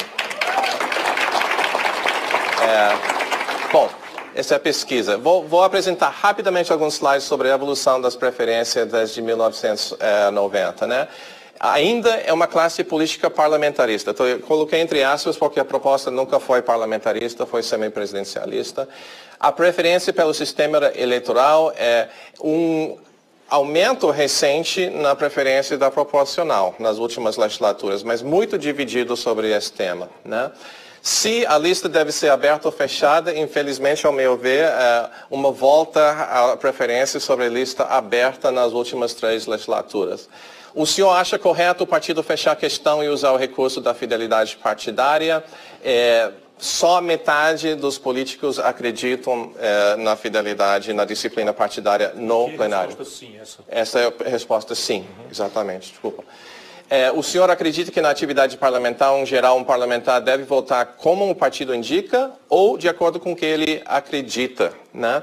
Essa é a percentagem como o partido indica. Mais ou menos a metade não acreditam nessa autoridade partidária. Expulsão, essa foi a interpretação sobre perda de mandato. Expulsão de um parlamentar que vota contra as determinações do partido é outra, na verdade é outra questão. Mas pouco apoio com essa ideia também. Essa aqui é a troca de partido, perda de mandato sobre troca de partido. Depois da decisão do TSE, do STF, desculpa, baixou muito o apoio a essa ideia, né? Mas também nós perguntamos se os parlamentares acham que eles foram eleitos pelos seus partidos ou pelos seus esforços pessoais. E isso é totalmente consistente nos últimos 30 anos. 80% dos parlamentares brasileiros acham que eles são os responsáveis pela eleição, né? Os 20%... os 20% que não estão aí são do PT, do PCdoB, dos partidos da esquerda mais disciplinados, mas quando a gente quer explicar o comportamento do parlamentar, a gente tem que entender a mentalidade. Se ele acha que ele fez a própria eleição, por que ele vai investir em partido político, né? Então, essa é a crença dominante, a crença reinante no Congresso, né? Também, o Ciro já mencionou isso, ele já teve mandato executivo e no parlamento ele disse que nunca mais volta ao Congresso, que os políticos querem fazer coisas ontem, querem realizar coisas, né? E no Congresso você não sente esse poder, no executivo você sente isso. Então esse é um problema para a profissionalização do parlamento no Brasil, é que tem tantas opções no executivo, como nas 5.500 prefeituras, por exemplo, e também vice-prefeitos. Então, essas são as preferências agregadas de todas essas coisas de mudança, e o que a gente nota, no geral, é que diminuiu o entusiasmo pela reforma política nas últimas legislaturas. Então, é um sinal muito negativo para o debate deste ano. Então, voltando aos meus fatores. O legado é muito negativo, mas o sequenciamento importa. Em 2007, quando foi para o plenário, começaram com a lista fechada, que é uma péssima ideia, porque é a coisa mais sensível, né? Você deve começar uma reforma com os pontos mais consensuais e logo votar a reforma da lista fechada em último lugar, né? Fatores conjunturais nada positivos. A pressão da sociedade é grande, mas há pouca atenção aos detalhes da reforma. Todo mundo quer reforma, mas the devil is in the details, exatamente, né? Então, o capital político investido pelo governo Temer fica na reforma da Previdência, não fica aqui na reforma política. E as crenças dos políticos, de modo geral, não são favoráveis a uma reforma abrangente e importante. Tá. Então, só para finalizar, premissas da reforma, eu estou agora dando minhas opiniões, né? Premissas de uma reforma política devem partir desses supostos aqui. Primeiro, o sistema é presidencialista e a fragmentação vai permanecer alta. Mesmo se a gente reduz para 10 partidos, ainda vai ser um dos sistemas mais fragmentados do mundo. O Brasil é e vai continuar sendo um país de presidentes minoritários. Fato. Isso não vai mudar. Então, segundo, qualquer reforma política deve tentar melhorar o presidencialismo de coalizão, né? Porque isso que vai permanecer no Brasil. O objetivo seria facilitar a coordenação política ao máximo possível em um ambiente não muito favorável à coordenação. Então, os trade-offs são o trade-off entre representatividade e eficácia decisória. Um parlamento que espelha perfeitamente a sociedade plural, às vezes não vai poder formar maiorias para decidir. Esse é um trade-off conhecido na ciência política. Mas também tem um trade-off temporal. Às vezes a gente tem que sacrificar coisas no presente para ganhar melhor função das instituições no futuro, né? Então, como que eu faria isso para to thread the needle between those two trade-offs? Primeiro, eu acho que tem bad ideas, good ideas that will never happen, and ideias tapa o nariz, hold your nose ideas, né? Bad ideas seria descasar as eleições, ou seja, eleições casadas para Congresso e presidente ajudou muito depois de 94, muito. Muito mesmo. Em 94 e em 2006 particularmente, né? Good ideas that will never happen. Financiamento público das campanhas, acabar com os vices, coincidência de todas as eleições, também acho muito difícil de aprovar, lista fechada e, especialmente, paridade de gênero com formato de zíper. Zíper é quando você vai alternando o nome de homem e mulher na lista fechada. Ela está defendendo, ele está dizendo que não funciona. Não, good idea, but will never happen. É bom e não vai acontecer, mas é bom. Ah, tá. Mas está na categoria de nunca vai acontecer. Claro. E hold your nose ideas, a gente às vezes, a gente tem que ver a política nua e crua.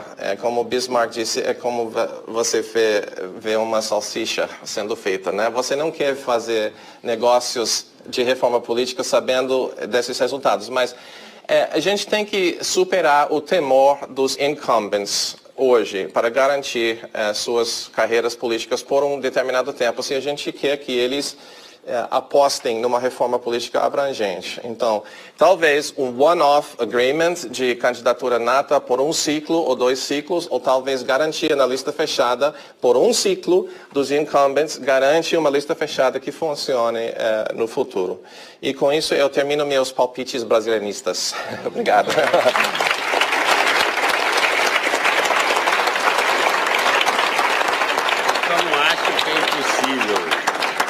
Agradeço imensamente ao professor Timothy J. Power, que trouxe, do ponto de vista acadêmico também, sobre a reforma política, outro ponto de vista diferente do professor Marcos Vinícius de Freitas, e com algumas novidades, por exemplo, paridade de gênero na lista fechada. E agora eu vou abrir para perguntas. Eu vou começar com uma pergunta da internet, mas logo vou para o público, que eu sei que muita gente quer perguntar. Bom, uma pergunta que veio pelo Twitter do Esteves Denis, ele perguntou em inglês, eu vou traduzir aqui. Ele pergunta se é possível trocar voto no Congresso Nacional por cargo público. E qual é a diferença disso entre... Qual é a diferença? Será que pode? Mas assim...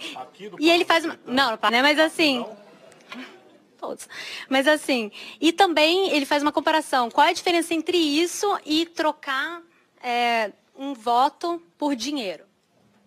Aí eu pergunto, eu acho, bom, quem se habilita, mas eu acho interessante, por favor. Quem tem experiência pública. E de aliciar votos também, claro. Eu governei com ampla maioria na Câmara de Fortaleza, quando prefeito, e ampla maioria como governador do Ceará.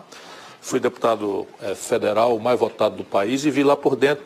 E eu vou insistir, porque a exiguidade do tempo obriga a gente a escolher o ângulo por onde eu quero insultar a inteligência mais especial de vocês todos aqui. E fui socorrido, assim, brilhantemente, como sempre, pelo Timothy, porque não há nenhuma engenhoca, nenhuma mesmo, na experiência internacional comparada ou na literatura, que resolva a equação de uma cidadania de baixo treinamento. Então, pequeno partido existe em profusão por quê? Por falta de uma regra, o Brasil já teve a regra. Eu, por exemplo, fui candidato a deputado federal, porque o meu partido, o PSB, não cumpriria a cláusula de barreira, e eu, contra a minha vontade, fui candidato a deputado federal em 2006 e tive o privilégio de ser o deputado federal mais votado do país. E logo em seguida o Supremo, e essa cláusula de barreira tinha sido alcançada via emenda à Constituição, esteve pacífica na Constituição até o resultado da eleição, quando alguém reclamou do Supremo, e o Supremo simplesmente declarou inconstitucional depois da regra ter condicionado as eleições de 2006. Então, tenhamos clareza, quer dizer, nós temos uma democracia muito precária, uma institucionalidade muito precária. E, assim, aí eu tenho também a minha ideia. Eu sou a favor do financiamento público, campanha distrital misto, e posso dizer as vantagens e desvantagens e tal. Mas isso aqui, tanto faz. Rigorosamente, eu digo a vocês. Se a gente não resolver, por exemplo, uma equação. Primeira equação, moral luterana, anglo-saxã, dinheiro é um dom de Deus. E aí, na América do Norte, celebrada por Tocqueville como expressão de democracia, na América do Norte, recentemente chegou à Suprema Corte e foi aceita pela Suprema Corte refletir sobre isso, se o dinheiro abusivo das grandes corporações americanas não estava deformando o sistema democrático. E a Suprema Corte, por esmagadora maioria, entendeu que isso era cláusula pétrea, porque o dinheiro na política é uma extensão do direito de expressão. Essa é a súmula da Suprema Corte norte-americana. E aí como é que o político faz gabolices na eleição, no processo eleitoral norte-americano? Ele bota o Ibope, né, eu estou lá em cima no Ibope, eu não sei o que e tal, e bota quanto arrecadou. Porque na moral luterana, o dinheiro, quanto mais for, mais é um dom de Deus. A moral católica, que nós herdamos dos lusitanos, diz que é mais fácil um camelo passar no fundo de uma agulha do que um rico ganhar o reino dos céus. Então você tem uma presunção moralista de que a relação entre dinheiro e política é fraudulenta. A média esmagadora da sociedade, por esta formação, que não é trivial, é respeitabilíssima, e é a nossa formação. Então você tem um problema que aí é o seguinte, você começa a violentar o olhar da realidade. E assim são truísmos que eu estou pedindo para as pessoas, pelo amor de Deus, vamos parar de despotismo esclarecido, vamos pensar. O poder econômico é ou não é um dado da realidade? Respondam, por favor. Ele é removível da realidade? Não é. O poder político é ou não é um dado da realidade? Não aprendemos a fazer diferente ainda. Tem 1000 intrusões, etc, etc. Então a única chance de você colocar transparência e controle social nisso é aceitar a premissa. O poder econômico é um dado da realidade e ele buscará se relacionar centralmente, quanto lhe permitamos, com o poder político, onde se desenham as instituições tributárias, onde se desenham os custos do trabalho, etc, etc, etc. Se nós não pusermos clareza nisso, aí você tem 1000 fórmulas. Uma delas é radicalizar a transparência. Por exemplo, horário eleitoral gratuito. Todos os partidos e candidatos têm que botar simultâneo ao seu discurso, este candidato, esta candidatura é financiado pelas seguintes empresas em tais proporções. É um jeito. De maneira que as pessoas vão agregar na cabeça, entre outros dados, né, de biografia, de origem, de ideologia, de compromisso, este ou aquele, o dado de com que tipo de setor econômico aquela figura se relaciona. Senão a gente cai no que nós estamos fazendo. Vamos inventar como o tribunal quis fazer, não duvido da melhor boa-fé, e meteu do dia para a noite, sem audiência da sociedade, sem audiência do Congresso Nacional, que é o poder legiferante, meteu a ideia de financiamento pessoal de campanha. Sabe quando é que vai ter uma campanha financiada pessoalmente e presidencial no Brasil?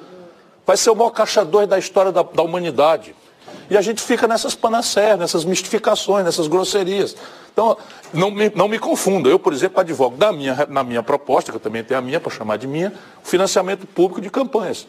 Defendo até uma transição para esse momento de purgatório, da tragédia moralista que está se abatendo sobre o país. Só que eu quero fazer uma parte neste ponto. Se eu estiver exagerando, você me interrompa.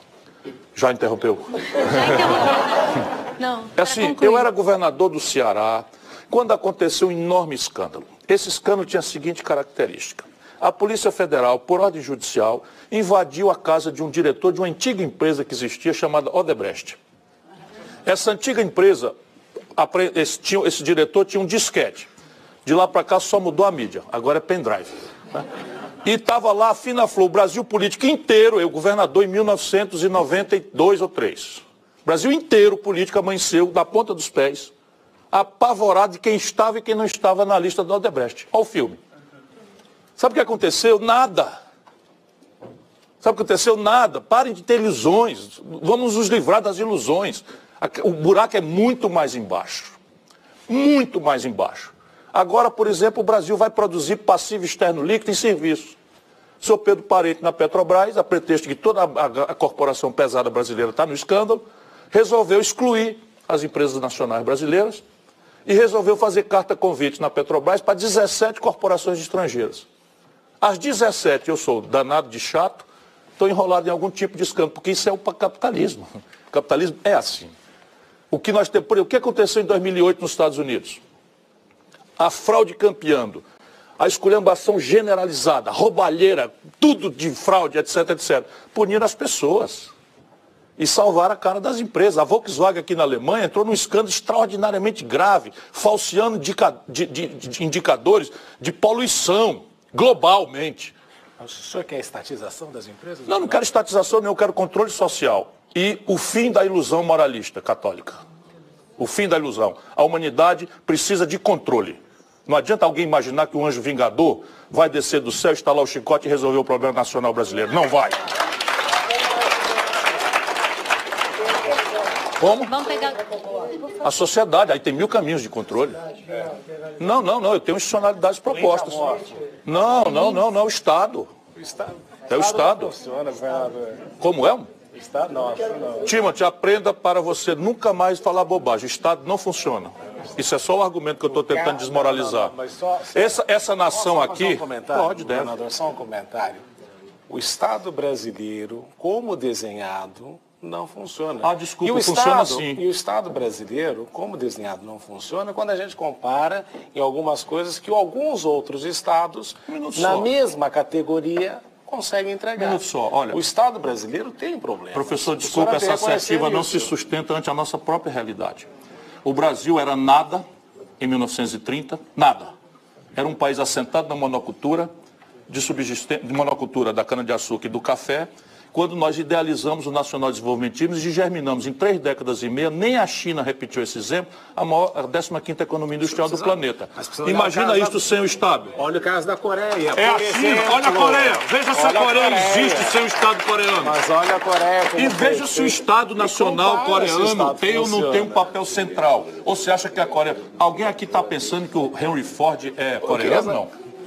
Eu só queria saber. Não me consta que o Henry Ford seja coreano. Como é que a Coreia do Sul vira em 30 anos uma plataforma de eletroeletrônicos e vira uma plataforma de indústria automobilística que conquistou 12% do mercado norte-americano? Pelo laissez-faire? Peraí, mas o Estado, então, brasileiro, que funciona tão bem, não criou uma Eu não estou LG. dizendo que funciona tão bem. O senhor que falou. Eu não estou dizendo que funciona tão bem. Eu estou dizendo que o Estado brasileiro foi capaz de produzir um fenômeno concreto, que também tem um preço, produzir a maior desigualdade na distribuição de renda, produzir uma hiperurbanização sem planejamento e tal. Só que a gente, na pretexto de matar carrapato, não pode matar a vaca. E a vida é dura. A vida é dura. Agora vamos para a pergunta da plateia, por favor.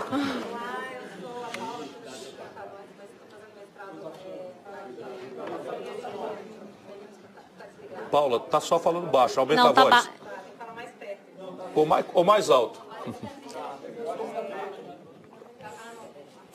Bom, estava desligado, né? Então, bom, primeiro eu só queria responder ao Ciro, porque aquela hora ele apontou para mim. Eu aplaudi a ideia do Timothy ali de falar que a questão do zíper é uma boa ideia que nunca vai acontecer, porque é uma excelente ideia, o que a gente queria ver acontecendo imediatamente, mas a gente viu ali em 2015 na Câmara, com aquela tentativa de reforma do Cunha, que a gente está para lá de longe, a gente não consegue botar 30% das mulheres, né? Você permite uma parte brevíssima no ponto. Veja bem, uma das características da deformação sociocultural brasileira é o papel subalternizado da mulher.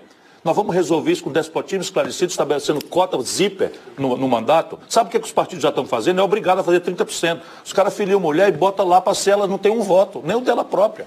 Bom, porque a mulher tem que se empoderar realmente, não é por essas ficções. Eleita, né? Você não pode ter candidata, a mulher tem que ter eleita. A mulher. Tem que facilitar, tem que abrir o caminho, ok. Mas nós temos 30% de cota nas listas dos partidos que não são preenchidas. Mas isso aí não é nada, porque você tem que ter a mulher eleita, você não tem que ter a mulher candidata, porque de fato você não vai Sim, conseguir. então o que, você quer fazer? Quer que a pessoa que não tem voto se eleja. Bom, a gente vai conversar depois sobre o meu voto em 2018. Mas...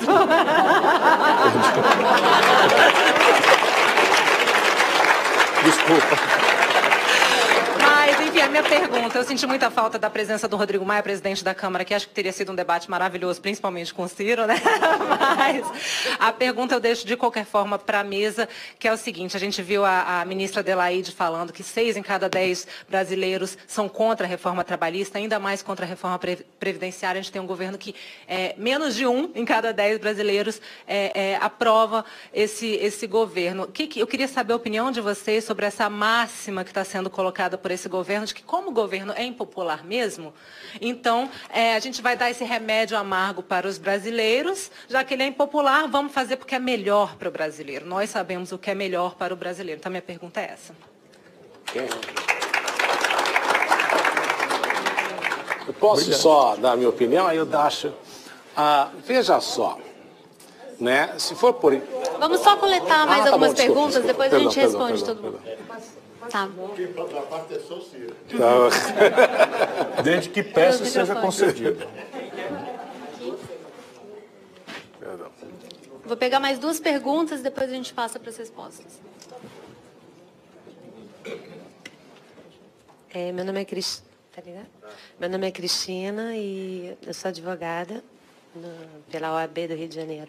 Mas, infelizmente, eu moro fora, não infelizmente, eu sou feliz, mas eu moro fora há 10 anos, mas o motivo da minha mudança não foi o mais feliz, foi por questões da segurança pública que a gente não tem. Eu vejo esse debate maravilhoso e muito valioso, mas existe essa questão que eu acho que toca a vida de cada um.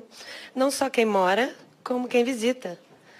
E eu vejo um Estado muito bem aparelhado para investigações, para conseguir achar esclarecimento para questões da corrupção, como a gente está vendo. E eu me pergunto, pergunto à Anisa, por que não existe esse foco a nível de investigação para resolver o problema da segurança pública e, principalmente, do tráfico? Por que essa questão não é vista a fundo? Por que toda essa aparelhagem não é voltada para isso, para dar uma vida melhor para todos? Obrigada. Mais uma pergunta por ali? Ali para cada completar todo o espaço do auditório. Depois de tentar conseguir fazer uma pergunta aqui no final. Eu queria parabenizá-los pelas exposições e tendo em vista a premissa que foi assentada pelos senhores de que não há solução para o Brasil fora da política, com a qual acredito que todos concordam. Como resolver essa desconexão e esse desencantamento da sociedade civil com os políticos, que também é um fato, né? A sociedade se sente mal representada, isso até se verificou no último pleito com um grau enorme de abstenção. O voto no Brasil é quase facultativo hoje, né? Com a justificativa. Então, como religar, reconectar a sociedade civil e ela se sentir legitimamente representada pelos políticos? Não com o menos pior, né? A gente já pode passar, eu acho, para as respostas. Depois eu pego mais uma rodada de perguntas. Eu vou tentar ser telegráfico. Eu acho que a reconexão acontecerá. Por quê? Porque não há vácuo. O poder não se compraz com o vácuo e ele será ocupado. Então, nesse primeiro momento, será ocupado, ou tentar-se-á, eita, uma mesóclise só, ao modo do tema de ser, é claro, né, tentar-se-á ocupar esse vácuo politiqueiramente, simulando que não é político. Né? Então, haverá uma série de politiqueiros simulando que não são políticos para se conectar com essa superficialidade boba, burra, que sempre supõe que o povo é burro.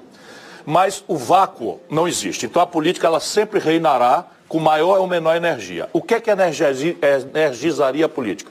Um projeto e exemplo. Agora é a hora do exemplo e do projeto. É ganhar o imaginário, ele falou em sonho. Eu me recuso um pouco à ideia de sonho, mas está embutido na correta percepção dele de que você precisa sinalizar que há uma resposta praticável na realidade brasileira, com todas as suas contradições, para superar as percepções graves de desemprego, informalidade, colapso na segurança, colapso na saúde, etc, etc. E aí você formula o projeto de uma maneira praticável, à luz da realidade brasileira, aposta, inclusive, em impopularidades adjetivas, que não são impopulares, de chamar, por exemplo, aumento de impostos, localizando quais interesses serão feridos para que essa coisa seja financiável de forma sustentável e exemplifica. Por exemplo, vou ganhar um voto aqui. O Ceará tem a melhor educação do Brasil. É verdade. Das 100 melhores escolas, aqui é a Cláudia Costinha, que trabalha na ONU nesse assunto, das 100 melhores escolas pelo IDEB, 77 estão no Ceará. Isso não foi iniciativa privada quem fez, nem as famílias. Foi uma grande,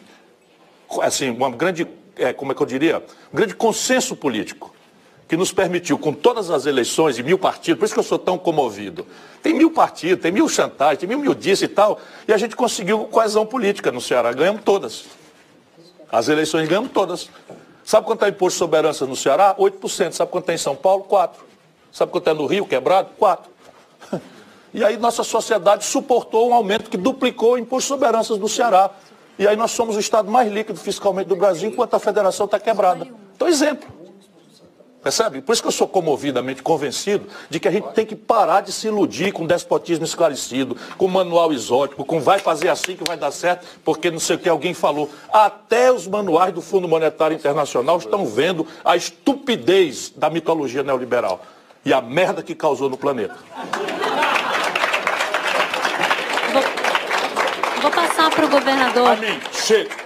Vou passar para o ex-governador Jacques Wagner para responder a pergunta sobre segurança pública e depois eu vou pedir para que, infelizmente, eu sei que todo mundo quer fazer mais perguntas, mas infelizmente o tempo já acabou e vou pedir que todos façam breves considerações ao final. Não, tem aqui, não tem? Desculpa. Segurança pública é algo, na minha opinião, extremamente complexo. A gente tem tentado, lá na Bahia, fazer um programa que envolve Ministério Público, Defensoria, Poder Legislativo, Poder Judiciário, para ir melhorando, pelo menos, a eficiência do sistema. E não é fácil porque a gente tem um Estado, não o Estado da Bahia, o Estado brasileiro, que todo mundo grita por menos gasto de custeio, como se custeio fosse o mal em si mesmo, e depende, se o gasto em custeio for para botar remédio no hospital, policial na rua, gasolina no carro do policial, eu não acho que é o mal. Tampouco eu acho que há uma mistificação. Ferramenta de gestão não é nem de direita nem de esquerda. Ferramenta de gestão é ferramenta de gestão. Eu tenho, lá no meu estado, eu tenho PPP em hospital que foi premiado pelo Banco Mundial. É o melhor retorno que a gente tem do ponto de vista. Eu tenho PPP em saneamento, e sou do PT. Então é um besterol essa coisa de que a ferramenta diz a cara do governo. O que diz a cara do governo é a orientação que você dá para aquilo onde você gasta o seu orçamento. Todo mundo sabe que não pode gastar mais do que o que arrecada. Todo mundo... Eu entreguei o Estado, felizmente, equilibrado financeiramente. Vários estados quebraram e a Bahia, apesar de ser o 24º pior per capita de orçamento, estamos lá em pé fazendo investimento. O metrô lá é uma PPP. Agora, de vez em quando você tem que ficar respondendo a todo mundo do Ministério Público, porque o pressuposto é que se você fez PPP é necessariamente porque você quer alguma coisa por debaixo do pano, porque PPP não tem custo unitário. Você compra o serviço. Você faz uma PPP de imagem, você quer entrega de serviço e paga pelo serviço. Como é que o cara vai montar aquilo lá? É problema de quem você contratou. Ele tem que montar bem para aquele serviço dele poder durar, senão se a máquina quebrar, ele vai ter que trecar. Então, segurança não é uma coisa simples e eu sou obrigado a voltar a um tema que eu acho sempre fundamental, é que nós vivemos uma crise de valores. Mata-se, morre para ter patrimônio ou para defender o seu patrimônio. Esse, para mim, é uma crise civilizatória de subversão de valores. Nós idolatramos, como eu gosto de dizer, o bezerro de ouro. Eu digo isso muito, não sou pregador, mas no interior da Bahia digo para todo mundo. A gente não é a roupa que veste, a gente é o que a gente carrega por dentro. Porque a roupa lasca e o que a gente é por dentro, a gente carrega até o caixão. Mas a gente tem uma subversão no mundo da chamada economia do mercado. Você cita as pessoas para consumir, as pessoas não têm dinheiro para consumir e começa a roubar de tênis, vai vender droga para poder ter dinheiro e por aí vai. Então, eu não acho que é uma coisa simples. Tem se tentado uma série de coisas e é uma briga que nós vamos ter que continuar. Mas eu acho que a raiz do problema é o desrespeito à vida. Se banalizou a vida. As famílias hoje não conseguem ser provedoras e a base da família é ser provedor dos seus. Quando a família não é provedora, quebra o conceito dessa unidade familiar. Se o pai não consegue botar dentro de casa a comida, a escola, a saúde, como é que ele sustenta essa família? Então, eu acho que esse é um desafio grande e, repito, eu acho que é um desafio grande porque ele perpassa a questão dos valores que a gente está, que eu acho que é uma crise do mundo moderno. A crise da subversão. Por exemplo, eu acho uma crise também, uma subversão. Na minha opinião, a economia tem que servir à política, entendendo a política não como um político, a política como o desejo de todos nós de que sociedade nós queremos. Está invertido desde o período neoliberal, hoje a política se submete à economia. A regra é essa, morram quantos morrerem, mas a regra é essa, você tem que manter essa regra. Então, eu acho que essa subversão também é outro problema que a gente vive e que acaba gerando essa questão de insegurança. Vou passar a palavra ao professor Marcos Vinícius e depois ao professor Timothy Power para considerações finais, considerando as perguntas que foram feitas aqui. Tá. Só rapidamente, por favor. É porque você citou Singapura. Singapura ainda tem chicotada. E é uma cidade. E é uma cidade. Então, não, é só porque eu morro de medo. Eu também. Ainda mais sair da não, tem que personalização se da pena para a família, patrão, isso aí só na Idade Média. Agora, quem se comporta não tem problema. Não. Regra do jogo. Quer dizer, você não se comporta, a sua filha vai ser punida. Regra do jogo. Você não se comporta, a sua filha vai ser punida. Sua filha se beneficiou. Isso nem na Idade Média se aceitou mais. Pois é, mas é um país que está funcionando. Isso não é um país, é uma cidade exótica. Mas é um estado. Tá bom. Né? Um estado. É uma cidade exótica. O governador admira quando o senhor fala, mas nós já perdi esse voto. Esse voto está perdido. E eu queria dizer algumas coisas. Porque eu estou tendo pesadelo com o futuro. Mas olha só. Eu queria dizer o seguinte, não é? Eu queria dizer o seguinte. Primeira coisa, isso é interessante do debate. Eu gosto de citar a Margaret Thatcher por uma única razão. Ela dizia, onde há consenso, não há liderança. E é verdade. E o governo, é a mesma coisa que o Tim falou, né? Se você perguntar para o político, para o peru, se ele quer participar de ação de graça, ele diz não. A reforma trabalhista, uma lei que nós temos há muitos anos que precisa ser reformada e que ninguém fez, alguma hora precisa ser mudada. Inclusive, por um contexto que eu gostei do que o governador falou, mas nós vivemos um contexto global em que a situação é completamente diferente.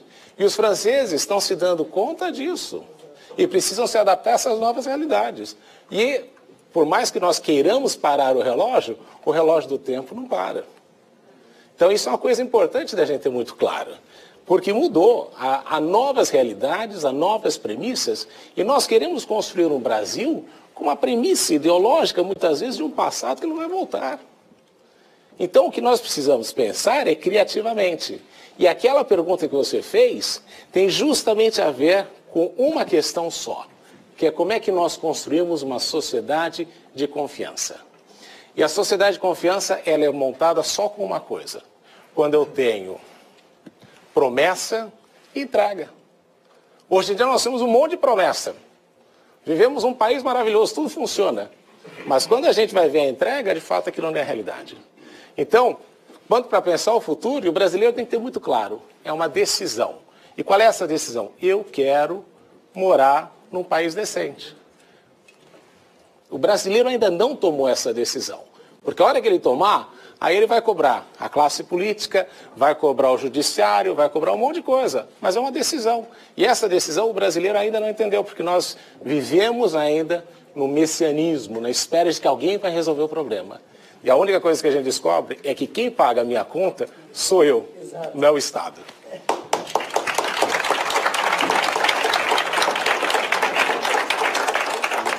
Por favor, professor Timmer. Sim. Bom, só visitei o Ceará uma vez na minha vida e lá aprendi um ditado nordestino, que é o seguinte: em baile de cobra, sapo não dança. Tá? E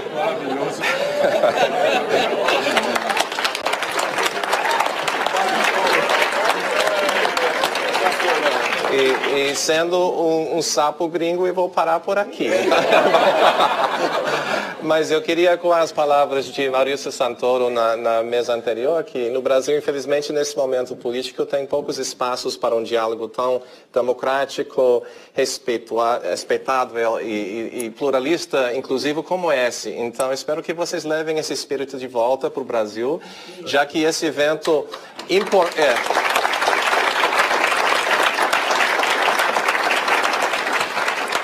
Já que esse evento importou a pontualidade brasileira, vamos exportar o espírito de Oxford. Muito obrigado.